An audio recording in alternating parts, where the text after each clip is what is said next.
we sell that online. And the company is called Markhor. Her name was Sidra, and this was sort of the first cohort of entrepreneurs that came into Plan 9. And then I spoke to her and then invited her to my office, found out more about what they do. And our incubation cycle was about 6 months, so they stayed on for 6 months with us, but needed a little bit more time to take off. So I remember creating Plan X, which was sort of the accelerator, largely because of the experience with Markhor, so that they can hang on to these facilities for a little bit longer. Eventually, they ran a campaign on Kickstarter, then they got into the Y Combinator. I still remember Sidra coming to my office late at night. I worked late, it was like midnight, when she had just been denied a US visa, so I could call someone and get her quickly a visa so she can travel with her partner to the Y Combinator. And now many years fast forward, Sidra and Vikas founded Wear Atoms, which was a pivot on Markhor. Instead of making handmade leather shoes, they started making quarter-size sneakers, which sort of fit you perfectly and are very comfortable to wear. How many people have heard of Atoms or Wear Atoms? Very good. So this is Sidra and Vikas from Okada. They had not used a computer till about 2 years before they were incubated at Plan 9. And they went to the Y Combinator, now based in New York.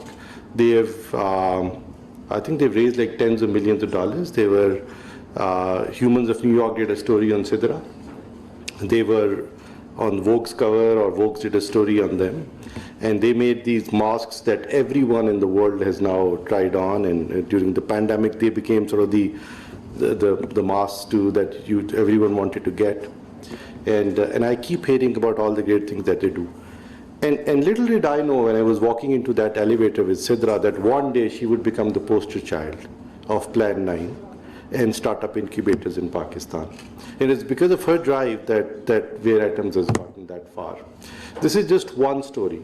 Another little secret I wanted to tell you was, and talking about Plan 9, the reason Plan 9 was successful and was able to sort of trigger this movement. Now we have about 85 incubators in this country, is because it was run by an all-female team. So everyone who ran Plan 9 was a female. A lot of people don't know this already. In fact, wherever I worked, and this was advice from a mentor many, many years ago, I've tried to have a female voice on the decision table. And whenever I didn't have a female voice on the decision table, we made some wrong choice. The university that we set up in Lahore, the IT university, the most important positions were held by females. In the Punjab IT board, which I ran from, this is public sector organizations, the most important positions, the head of finance, the head of HR, were all held by females. In the IT ministry that I'm currently part of, our additional secretary that runs the show is a female, Aisha Morani. And it is always these females somehow that help me advance the agenda that I set for myself. And this is without fail, has been the pattern in which I worked in this country. Investing in female decision makers and female entrepreneurs is an obvious thing to do, and you can't go wrong with this, especially in a country like Pakistan. Even though I slightly disagree with the numbers that are often used in this country.